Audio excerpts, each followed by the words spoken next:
तर पहा आपला प्रश्न पहिला आहे, मराठी भाषेतील पहिली सामाजिक कादंबरी यमुना पर्यटन कोणी लिहिलेली आहे? पहा, मराठी भाषेतील पहिली सामाजिक कादंबरी आहे यमुना पर्यटन, ही खालीलपैकी कोणी लिहिली आहे?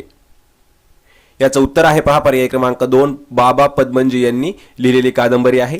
तर पहा, बाबा पदमंजी यांनी मराठी भाषेतील पहिली म्हणजे प्रथम कादंबरी यमुना पर्यटन लिहिली आहे।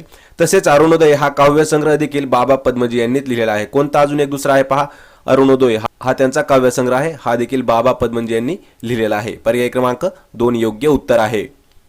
प्रश्न क्रमांक 2 आहे पहा, मी पत्र लिहित होतो या वाक्यातील आपल्याला काळ ओळखायचा आहे। मी पत्र लिहित होतो या वाक्याचा काळ आपल्याला ओळखायचा आहे। महत्त्वाचा प्रश्न आहे, मराठी व्याकरणावरील हा प्रश्न आहे। याचं उत्तर आहे पहा पर्याय क्रमांक 2, अपूर्ण भूतकाळ आहे। मी पत्र लिहित होतो हा जो वाक्य आहे हे अपूर्ण भूतकाळ आहे। तर पहा, प्रश्नातील जे काही वाक्य दिलेलं आहे यामध्ये लिहित होतो यावरून पहा, लिहित होतो यावरून ही जी गोष्ट आहे यावरून लिहिण्याची क्रिया ही भूतकाळात म्हणजे अपूर्ण आहे असं आपल्याला दिसून येतं, म्हणून या वाक्याचा काळ जो आहे तो अपूर्ण भूतकाळ आहे। पर्याय क्रमांक 2। प्रश्न क्रमांक 3 आहे पहा, महाराष्ट्रात तंटामुक्त गाव मोहीम कधीपासून सुरू झालेली आहे? महाराष्ट्रात तंटामुक्त गाव मोहीम कधीपासून सुरू करण्यात आलेली आहे? इम्पॉर्टंट प्रश्न आहे मित्रांनो। हा प्रश्न आपल्याला गेल्या 2 वर्षापूर्वी विचारण्यात आला होता। 2018 साठी हा प्रश्न विचारण्यात आला होता। पहा, याचं उत्तर आहे पहा पर्याय क्रमांक 1, 15 ऑगस्ट 2007 या वर्षीपासून महाराष्ट्रामध्ये तंटामुक्त गाव मोहीम या मोहिमेला सुरुवात झालेली आहे। आणि पहा, तंटामुक्त अभियानाअंतर्गत बाह्य मूल्यमापन करून गावाची शांतता पुरस्कारासाठी निवड केली जाते व गाव पातळीवरील दखल असणारे व नव्याने निर्माण होणारे तंटे समोपचाराने मिटवण्याचा उद्देश या अभियानाने राबवलेला होता। पर्याय क्रमांक 1 योग्य उत्तर आहे। प्रश्न क्रमांक 4 आहे पहा, सैराट या चित्रपटातील खालील कोणत्या कलाकाराला विशेष उल्लेखनीय नवोदित कलाकार म्हणून 63वा राष्ट्रीय पुरस्कार प्राप्त झाला आहे? पहा, सैराट मूवी जी की 2016 मध्ये लॉन्च झाली होती, तर सैराट मूवी मधील असा कोणता कलाकार आहे, कोणता ऍक्टर आहे त्याला विशेष उल्लेखनीय नवोदित कलाकार म्हणून 63वा राष्ट्रीय पुरस्कार प्राप्त झालेला आहे? याचं उत्तर आहे पहा पर्याय क्रमांक 4, रिंकू राजगुरू यांना। तर पहा, सैराट या चित्रपटाचे दिग्दर्शक आहेत नागराज मंजुळे आणि त्यांचा हा तिसरा चित्रपट होता। मंजुळेंनी याआधी 3ही चित्रपटाला राष्ट्रीय पुरस्कार प्राप्त झालेले आहेत। तर पहा, यामध्ये आकाश ठोसर हा सैराट चित्रपटाचा अभिनेता होता, रिंकू राजगुरू या चित्रपटाची अभिनेत्री होती, तसेच महेश काळे हे गायक होते। पर्याय क्रमांक 4 रिंकू राजगुरू योग्य उत्तर आहे। यांना नवोदित कलाकार म्हणून 63वा राष्ट्रीय पुरस्कार प्राप्त झालेला आहे। पर्याय क्रमांक 4। प्रश्न क्रमांक 5 आहे पहा, जात पंचायतींना आळा घालण्यासाठी महाराष्ट्र सामाजिक बहिष्कारापासून व्यक्तींचे संरक्षण हे विधेयक केव्हा मंजूर झालेले आहे? कोणतं? जात पंचायतींना आळा घालण्यासाठी महाराष्ट्रात सामाजिक बहिष्कारापासून व्यक्तींचे संरक्षण करणे हा विधेयक केव्हा मंजूर झाला आहे? याचं उत्तर आहे पहा पर्याय क्रमांक 4, सन 2016 पासून विधेयक मंजूर झाला आहे। तर पहा, एप्रिल 2016 मध्ये असे विधेयक मंजूर करणारे महाराष्ट्र हे देशातील पहिलं राज्य ठरलं आहे आणि या कायद्याअंतर्गत दाखल झालेला गुन्हा हा दखलपात्र आणि जामीनपात्र असणार आहे। या गुन्ह्यांचा निकाल 6 महिन्याच्या आत लावणे आवश्यक असणार आहे आणि या कायद्यानुसार दोषींना कमाल 3 वर्षांची शिक्षा अथवा 1 लाख रुपये दंडाची तरतूद देखील केलेली आहे। उत्तर आहे पर्याय क्रमांक 4। प्रश्न क्रमांक 6 आहे पहा, भूमाता ब्रिगेडच्या प्रमुख डॅश यांनी शनी शिंगणापूर येथे शनिदेवाच्या चौथऱ्यावर प्रवेश करण्यासाठी आंदोलन केलं होतं। पहा, खालीलपैकी अशा कोण आहेत ज्या भूमाता ब्रिगेडच्या प्रमुख आहेत आणि यांनी शनी शिंगणापूर या ठिकाणी शनिदेवाच्या चौथऱ्यावर प्रवेश करण्यासाठी आंदोलन केलं होतं? याचं उत्तर आहे पहा पर्याय क्रमांक 3, तृप्ती देसाई। तर पहा, तृप्ती देसाई ह्या भारतातील लैंगिक समानता चळवळीच्या प्रमुख आहेत। तर त्यांनी शनी शिंगणापूर बरोबरच महालक्ष्मी मंदिर, त्र्यंबकेश्वर शिव मंदिर येथेही मंदिर प्रवेशासाठी आंदोलन केली होती। तर त्यांनी 22 सप्टेंबर 2010 मध्ये भूमाता ब्रिगेडची स्थापना केली आहे। पर्याय क्रमांक 3 योग्य उत्तर आहे।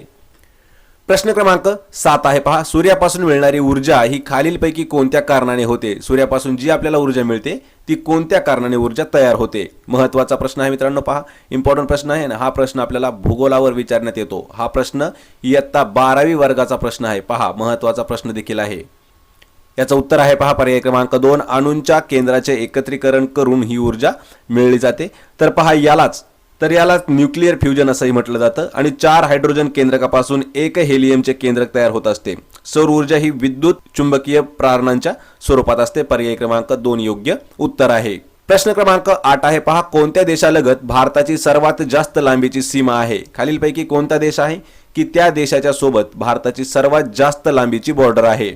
याचं उत्तर आहे पर्याय क्रमांक 3, बांगलादेश या देशासोबत। तर पहा भारताला एकूण 15,200 लक्षात ठेवायचे 15,200 किलोमीटरची भूसीमा लाभलेली आहे आणि भारताला पूर्णपणे बांगलादेशची जी सीमा आहे ही सर्वात जास्त लागलेली आहे. तर ती सीमा आहे पहा 4,096 किलोमीटर एवढी भारताला बांगलादेश सोबत लागलेली आहे. आणि त्यानंतर येतो चीनचा देश, तर चीन सोबत आहे 3,888 किलोमीटर एवढी बॉर्डर लागलेली आहे. पहा बांगलादेश सोबत आहे 4,096 आणि चीन सोबत आहे 3,488 किलोमीटर. पर्याय क्रमांक 3 योग्य उत्तर आहे. प्रश्न क्रमांक 9 आहे पहा भारतातील कोणते स्थान हे व्याघ्र राजधानी म्हणून ओळखले जाते? भारतातील व्याघ्र राजधानी म्हणून ओळखले जाणारे ठिकाण कोणतं आहे? याचं उत्तर आहे पहा पर्याय क्रमांक 2 नागपूर. या ठिकाणी व्याघ्र राजधानी म्हणून नागपूरला ओळखलं जातं भारतातील. तर पहा जगातील एकूण वाघांच्या संख्येपैकी जवळपास 70% भारतात आहेत. पहा जगात जेवढे वाघ आहेत त्यापैकी 70% वाघ जे आहेत ते भारतात आहेत. आणि नागपूरमध्ये पेंच राष्ट्रीय उद्यान आणि बोर अभयारण्य यामुळे नागपूर हे ठिकाण व्याघ्र राजधानी म्हणून देखील प्रसिद्ध आहे. पर्याय क्रमांक 2. प्रश्न क्रमांक 10 आहे खालीलपैकी कोणता सातपुडा पर्वतातील सर्वात उंच शिखर आहे? पहा सातपुडा पर्वतातील सर्वात उंच शिखर कोणतं आहे? याचं उत्तर आहे पहा पर्याय क्रमांक 1 धूपगड. हे जे आहे हे सातपुडातील सर्वात उंच शिखर आहे. तर पहा राज्याच्या उत्तरेकडे नंदुरबारच्या जिल्ह्याच्या सीमेस सातपुडा रांगांचा स्पर्श झाला आहे. तर नर्मदा व तापी नदींची खोरी ही सातपुडा रांगांमुळे एकमेकांपासून अलग झाली आहेत. सातपुडा डोंगरास नंदुरबारमध्ये तोरणमाळ पठार तर अमरावतीमध्ये गाविलगड टेकडे असं म्हटलं जातं. आणि सातपुडातील सर्वात उंच शिखर आहे पहा पर्याय क्रमांक 1 धूपगड. प्रश्न क्रमांक 11 आहे पहा महाराष्ट्राचा सर्वात नवीन जिल्हा कोणता आहे? पहा महाराष्ट्रातील सर्वात नवीन जिल्हा कोणता आहे? हा देखील मित्रांनो प्रश्न इम्पॉर्टंट आहे. हा प्रश्न आपल्याला 2 वेळा विचारण्यात आलेला आहे. याचं उत्तर आहे पहा पर्याय क्रमांक 3 पालघर. हा जो जिल्हा आहे हा महाराष्ट्रातील सर्वात नवीन जिल्हा आहे. तर पहा 1 ऑगस्ट 2014 पासून ठाणे जिल्ह्याच्या विभाजनातून पालघर हा राज्यातील 36वा जिल्हा अस्तित्वात आला आहे. तसेच पालघर जिल्हा हा परिषदेची भर पडल्याने जिल्हा परिषदेची संख्या आता 34 एवढी झाली होती. लक्षात ठेवायचे पर्याय क्रमांक 3 योग्य उत्तर आहे पालघर. आणि हा जो प्रश्न आहे पहा हा प्रश्न 2016 आणि 2017 या दोन्ही वर्षी पालघर पोलीस भरतीसाठीच विचारण्यात आलेला प्रश्न होता. प्रश्न क्रमांक 12 आहे पहा द्विगुणित आनंद यातील विशेषणाचा प्रकार ओळखायचा आहे. द्विगुणित आनंद याचं उत्तर आहे पहा पर्याय क्रमांक 2 आवृत्तीवाचक संख्या विशेषण आहे द्विगुणित आनंद. पर्याय क्रमांक 2. तर पहा चौपट, दुप्पट, दुहेरी, द्विगुणित ही जी विशेषणे आहेत ही किती वेळा आवृत्ती झाली आहेत हे दाखवून देतात, म्हणून त्यांना आवृत्तीवाचक संख्या विशेषण असं म्हटलं जातं. पर्याय क्रमांक 2 याचं योग्य उत्तर आहे. प्रश्न क्रमांक 13 आहे पहा माउंट एव्हरेस्ट शिखर सर करणारी पहिली भारतीय विकलांग महिला कोण आहे? पहा अपंग असणारी भारतातील पहिली अशी महिला कोणती आहे की ज्यांनी माउंट एव्हरेस्ट शिखर हे पार केलेलं आहे म्हणजे सर केलेलं आहे? याचं उत्तर आहे पहा पर्याय क्रमांक 4 अरुणिमा सिन्हा. तर पहा अरुणिमा सिन्हा यांचा जन्म 1988 लक्षात ठेवायचं 1988 मध्ये झाला आहे आणि जगातील पहिल्या विकलांग महिला आहेत की त्यांनी माउंट एव्हरेस्ट हे सर केलं आहे. त्यांना 2015 मध्ये पद्मश्री पुरस्कार देखील प्राप्त झाला आहे. कधी 2015 मध्ये त्यांना पद्मश्री पुरस्कार देखील प्राप्त झालेला आहे. महत्त्वाचा प्रश्न होता. पर्याय क्रमांक 4 अरुणिमा सिन्हा याचं योग्य उत्तर आहे. प्रश्न क्रमांक 14 आहे पहा लोक माझे सांगाती हे आत्मचरित्र खालीलपैकी कोणाचं आहे? लोक माझे सांगाती याचं उत्तर आहे पहा पर्याय क्रमांक 2 शरद पवार यांचं आत्मचरित्र आहे. तर पहा शरद पवार हे राष्ट्रवादी काँग्रेस पार्टीचे अध्यक्ष आहेत आणि आतापर्यंत महाराष्ट्राला लाभलेले सर्वात तरुण मुख्यमंत्री देखील होते. ते 38व्या वर्षी लक्षात ठेवायचे 38व्या वर्षी महाराष्ट्राचे मुख्यमंत्री झाले होते. तर मराठवाडा विद्यापीठ नामांतर त्यांच्या मुख्यमंत्री पदाच्या काळात केलं गेलं. मराठवाडा विद्यापीठाचं नामकरण म्हणजे नामांतर म्हणजे नाव चेंज केलं गेलं त्यांच्या काळामध्ये. पर्याय क्रमांक 2 शरद पवार यांचं आत्मचरित्र आहे लोक माझे सांगाती. प्रश्न क्रमांक 15 आहे पहा भारतातील कोणत्याही उच्च न्यायालयाची प्रथम महिला मुख्य न्यायाधीश म्हणून कोणाची ओळख आहे? याचं उत्तर आहे पहा पर्याय क्रमांक 3 लीला सेठ यांची.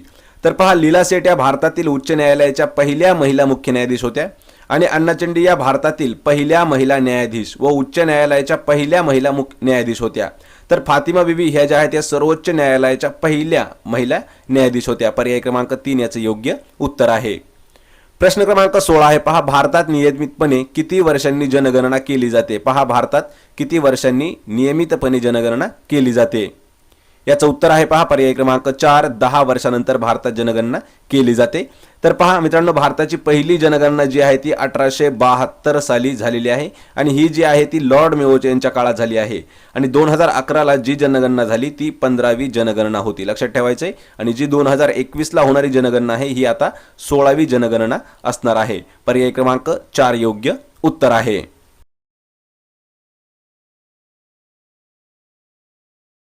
तर पहा आपला प्रश्न पहिला आहे, व्हिटॅमिन सी च्या अभावी खालीलपैकी कोणता आजार होतो. महत्त्वाचा प्रश्न आहे मित्रांनो, व्हिटॅमिन सी याच्या अभावामुळे कोणता आजार होतो. आपल्याला कमेंट करून उत्तर द्यायचं आहे. उत्तर आहे पर्याय क्रमांक 2 स्कर्वी. हा जो आजार आहे हा व्हिटॅमिन सी च्या अभावामुळे म्हणजेच कमतरतेमुळे होतो, स्कर्वी रोग. प्रश्न क्रमांक 2 आहे, सार्वत्रिक गुरुत्वाकर्षणाचा शोध खालीलपैकी कोणी लावला आहे. सार्वत्रिक गुरुत्वाकर्षणाचा शोध. याचं उत्तर आहे पहा पर्याय क्रमांक 3 न्यूटन या शास्त्रज्ञाने सार्वत्रिक गुरुत्वाकर्षणाचा शोध लावलेला आहे. तर मित्रांनो पहा, न्यूटनचा आकर्षणाचा नियम म्हणजे काय आहे, कोणत्याही दोन पदार्थांमधील गुरुत्व बल हे त्यांच्या दोन पदार्थाच्या वस्तुमानाच्या गुणाकाराच्या समानुपाती व त्या पदार्थामधील अंतराच्या वर्गाच्या व्यस्तानुपाती असतं. हा न्यूटनचा आकर्षणाचा नियम आहे आणि गुरुत्वाकर्षणाचा शोध कोणी लावला आहे, न्यूटननी. पर्याय क्रमांक 3. तर पहा प्रश्न क्रमांक 3 आहे, मानवी शरीरातील लाल रक्तकणिकांची निर्मिती कोणत्या ठिकाणी होते म्हणजे कोठे होते. महत्त्वाचा प्रश्न आहे. उत्तर आहे पर्याय क्रमांक 1 अस्थिमज्जामध्ये ही शरीरातील लाल रक्तकणिकांची निर्मिती होते. तर पहा मित्रांनो, लाल रक्तकणिकांचं लोहित रक्तकणिका देखील असं त्यांना म्हटलं जातं आणि हिमोग्लोबिनमुळे या रक्तकणिकांना तांबडा रंग येतो म्हणजे लाल रंग येतो. तर या ज्या पेशी आहेत त्या ऑक्सिजन वाहक असतात आणि यांना केंद्रक नसतं, हे लक्षात ठेवायचं आहे. अस्थिमज्जामध्ये लाल रक्तकणिकांची निर्मिती होते. प्रश्न क्रमांक 4 आहे, कच्च्या खनिज तेलापासून पेट्रोल, डिझेल, गॅस, रॉकेल आणि डांबर इत्यादी वेगळे करण्याकरिता कोणत्या पद्धतीचा उपयोग केला जातो. कोणत्या पद्धतीचा वापर केला जातो, महत्त्वाचा प्रश्न आहे. याचं उत्तर आहे पहा पर्याय क्रमांक 4 भागशः ऊर्ध्वपातनाचा उपयोग केला जातो. तर पहा मित्रांनो, एखाद्या द्रवामध्ये जर अनेक पदार्थ विरघळले असतील तर ते वेगळे करण्यासाठी प्रभावी ऊर्ध्वपातन उपयुक्त ठरतं. यालाच भागशः ऊर्ध्वपातन असं म्हटलं जातं. तर पहा, प्रभावी ऊर्ध्वपातनासाठी आवश्यक असणारा उत्कलनांकातील फरक खनिज तेलातील घटक द्रवामध्ये असल्यामुळे ते शक्य होतं. भागशः ऊर्ध्वपातन. पर्याय क्रमांक 4 अचूक उत्तर आहे. प्रश्न क्रमांक 5 आहे पहा, पंडित जवाहरलाल नेहरू यांचा जन्म कोणत्या तारखेला झालेला आहे. महत्त्वाचा प्रश्न आहे. याचं उत्तर आहे पहा पर्याय क्रमांक 3 14 नोव्हेंबर या दिवशी पंडित नेहरू यांचा जन्म झालेला आहे. तसेच मित्रांनो पहा, नेहरू यांचा जन्मदिवस हा राष्ट्रीय बालदिन म्हणून साजरा केला जातो 14 नोव्हेंबर.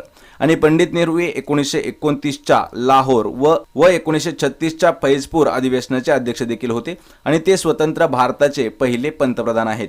मित्रांनो, यावर आपल्याला प्रश्न विचारला जातो, भारताचे पहिले पंतप्रधान कोण आहेत. उत्तर आहे पंडित नेहरू. आणि पंडित जवाहरलाल नेहरू यांचा जन्म हा 14 नोव्हेंबर या दिवशी झालेला आहे आणि 14 नोव्हेंबर हा जो दिवस आहे हा राष्ट्रीय बालदिन म्हणून साजरा केला जातो. महत्त्वाचा प्रश्न होता 14 नोव्हेंबर. पर्याय क्रमांक 3 अचूक उत्तर आहे. प्रश्न क्रमांक 6 आहे पहा, डॉक्टर अभय बंग व राणी बंग यांची सर्च संस्था कोणत्या जिल्ह्यात आहे. पहा, सर्च जी संस्था आहे या संस्थेचे मालक म्हणजे ही संस्थाचे फाउंडर आहेत अभय बंग आणि राणी बंग, हे दोघंही डॉक्टर आहेत. आणि सर्च ही जी संस्था आहे ही कोणत्या जिल्ह्यामध्ये कार्यरत आहे. महत्त्वाचा मित्रांनो प्रश्न आहे. याचं उत्तर आहे पहा पर्याय क्रमांक 1 गडचिरोली या जिल्ह्यामध्ये कार्यरत आहे सर्च नावाची संस्था. तर पहा मित्रांनो, यामध्ये डॉक्टर अभय बंग व डॉक्टर राणी बंग यांनी सर्च म्हणजे पहा society for education action and research in community health म्हणजेच सर्च ही जी संस्था आहे ही स्थापन केली आहे आणि त्यांनी 2003चा महाराष्ट्र भूषण पुरस्कार देखील प्राप्त आहे. तसेच जन्मालाल बजाज हा पुरस्कार देखील त्यांना प्राप्त आहे आणि संस्था कार्यरत आहे गडचिरोली या जिल्ह्यामध्ये. पर्याय क्रमांक 1. प्रश्न क्रमांक 7 आहे पहा, अर्थात या क्रियाविशेषण अव्ययाचा प्रकार आपल्याला ओळखायचा आहे. कोणत्या शब्दाचा अर्थात हा जो शब्द दिला आहे या शब्दाचा आपल्याला क्रियाविशेषण अव्ययाचा प्रकार ओळखायचा आहे. याचं उत्तर आहे पहा पर्याय क्रमांक 2 नामसाधित क्रियाविशेषण अव्यय आहे. तर पहा मित्रांनो, अर्थात या शब्दाचा म्हणजेच या क्रियाविशेषण अव्ययाचा प्रकार नामसाधित आहे आणि नाम, विशेषण, क्रियापद व अव्यय अशा विविध जातींच्या शब्दापासून तयार होणाऱ्या धातूंना धातू साधित असं म्हटलं जातं. लक्षात ठेवायचं आहे. पर्याय क्रमांक 2 या प्रश्नाचं उत्तर असणार आहे. प्रश्न क्रमांक 8 आहे, वाक्यातील काळ आपल्याला ओळखायचा आहे. आपल्याला दिलेलं वाक्य आहे पहा, सूर्य डोंगराआड जात असतो. या वाक्याचा आपल्याला काळ विचारला आहे. याचं उत्तर आहे पहा पर्याय क्रमांक 4 रीती वर्तमान काळ आहे। तर पहा मित्रांनो, रीती वर्तमान काळामध्ये एखादी सतत घडणारी जी क्रिया आहे ही दर्शवली जात असते। यामध्ये पहा असते, असतो, असतात या शब्दांबरोबरच नेहमी सतत हे शब्द सुद्धा येतात। त्यावेळी रीती वर्तमान काळ दर्शवला जातो। पर्याय क्रमांक 3 पर्याय क्रमांक 4 योग्य उत्तर आहे। प्रश्न क्रमांक 9 आहे पहा, भारतात कोणते ठिकाण मिथेन हायड्रेट साठ्याचा समृद्ध स्रोत असल्याचे आपल्याला आढळून आलेले आहे। पहा, भारतातील कोणत्या ठिकाणी मिथेन हायड्रेट साठ्याचा शोध लागलेला आहे, महत्त्वाचा प्रश्न आहे। याचं उत्तर आहे पहा पर्याय क्रमांक 3 कृष्णा गोदावरी नदीचं जे काही खोरं आहे हे या खोऱ्यामध्ये मिथेन हायड्रेट साठ्याचा एक समृद्ध स्रोत असल्याचं समजलं आहे। तर मित्रांनो पहा, केंद्र सरकारच्या विज्ञान आणि तंत्रज्ञान विभागाच्या अंतर्गत असलेली जी काही आगारकर संशोधन संस्थेने नुकत्याच केलेल्या अभ्यासामध्ये आढळले आहे की कृष्णा गोदावरी खोऱ्यामध्ये मिथेन हायड्रेट साठ्याचा समृद्ध स्रोत आहे। तसेच पहा, मिथेन हे स्वच्छ आणि स्वस्त इंधन आहे आणि असा अंदाज आहे की 1 क्युबिक मीटर मिथेन हायड्रेटमध्ये 160 ते 180 क्युबिक मीटर मिथेन असतं। तसेच गोदावरी आणि कृष्णा नदी खोऱ्यातला मिथेन हायड्रेटचा अगदी कमी अंदाज केला असला तरी तो जगातल्या जीवाश्म इंधन साठ्याच्या तुलनेमध्ये दुप्पट आहे।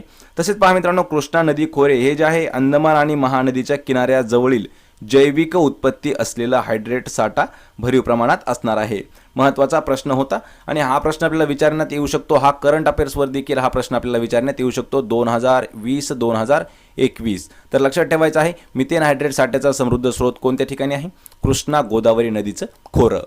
प्रश्न क्रमांक 10 आहे, जर कोणाला शेअर बाजारात उलाढाल करायची झाल्यास त्या व्यक्तीचे डॅश खाते असायलाच हवे। पहा, शेअर बाजारामध्ये आपल्याला जर उलाढाल करायची असेल तर कोणत्या प्रकारचं खातं आपलं असायला पाहिजे, महत्त्वाचा मित्रांनो प्रश्न आहे। आणि याचं उत्तर आहे पहा पर्याय क्रमांक 3 डीमॅट अकाउंट आपलं असणं गरजेचं आहे। तर पहा मित्रांनो, बचत खात्यावरील रक्कम काढायची मर्यादा असतात आणि चालू खात्यावर रक्कम काढण्यासाठी मर्यादा नसतात। पण ज्यावेळी आपल्याला शेअर बाजारामध्ये उलाढाल काही करायची असेल तर त्यावेळी आपल्याकडे डीमॅट खाते आवश्यक असायला पाहिजे, म्हणजे आवश्यक आहे। पर्याय क्रमांक 3 डीमॅट खातं। प्रश्न क्रमांक 11 आहे पहा, हडप्पा संस्कृती ही डॅश संस्कृती होय। मित्रांनो, हा प्रश्न आपण काल कम्युनिटी टॅबमध्ये पोस्ट केलेला प्रश्न होता। हडप्पा संस्कृती डॅश संस्कृती आहे। यामध्ये आपल्याला भरपूर विद्यार्थ्यांनी चुकीचे उत्तर दिले आहेत मित्रांनो आणि काहीच विद्यार्थ्यांनी आपल्याला योग्य उत्तर दिलेले आहेत। याचं उत्तर आहे पहा पर्याय क्रमांक 1 नागर संस्कृती, म्हणजे हडप्पा संस्कृती जी आहे ही नागर संस्कृती होती मित्रांनो, लक्षात ठेवायचे पर्याय क्रमांक 1 याचं योग्य उत्तर आहे। तर पहा, हडप्पा या ठिकाणी उत्खननामध्ये घरांची, रस्त्यांची जी सार्वजनिक सुविधांची रचना आहे ही आपल्याला पाहायला मिळते। त्यावरून आपल्याला असं कळतं की शहरी म्हणजेच नागरी संस्कृती होती हडप्पा संस्कृती। पर्याय क्रमांक 1 आपलं योग्य उत्तर असणार आहे। प्रश्न क्रमांक 12 आहे, भारताने 1971 मध्ये युद्ध जिंकले होते म्हणून दरवर्षी डॅश हा दिवस विजय दिन म्हणून साजरा केला जातो। पहा, विजय दिन कधीपासून साजरा केला जातो? भारताने 1971 मध्ये एक युद्ध जिंकलं होतं, तर कोणता दिवस आहे की त्या दिवशी विजय दिन साजरा केला जातो? याचं उत्तर आहे पहा पर्याय क्रमांक 2 16 डिसेंबर या दिवशी विजय दिन आपला साजरा केला जातो। तर पहा, 1971 साली भारत आणि पाकिस्तान युद्ध झालेलं आहे। तर या युद्धाद्वारे पाकिस्तानचे विभाजन होऊन पूर्व पाकिस्तान वेगळा होऊन बांगलादेश स्थापन झाला होता।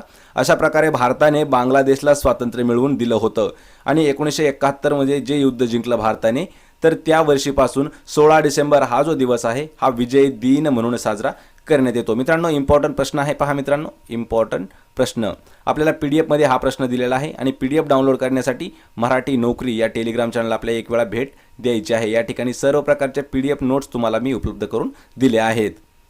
प्रश्न क्रमांक 13 आहे पहा, खालीलपैकी कोणत्या किल्ल्याच्या पायथ्याशी शिवाजी महाराजांनी अफजल खानाचा वध केला आहे? पहा, कोणता किल्ला आहे? त्या किल्ल्याच्या पायथ्याशी छत्रपती शिवाजी महाराजांनी अफजल खानाचा वध केलेला आहे। याचं उत्तर आहे पहा पर्याय क्रमांक 4 प्रतापगडाच्या पायथ्याशी। तर पहा मित्रांनो, शिवाजी महाराजांनी जावळीच्या मोऱ्यांचा पराभव करून तो प्रदेश जिंकून घेतला होता व त्या खोऱ्यामध्ये प्रतापगड किल्ला बांधला। तर प्रतापगड किल्ल्याच्या पायथ्याशी 1659, लक्षात ठेवायचं मित्रांनो 1659 मध्ये, लक्षात ठेवा महत्त्वाचा प्रश्न आहे।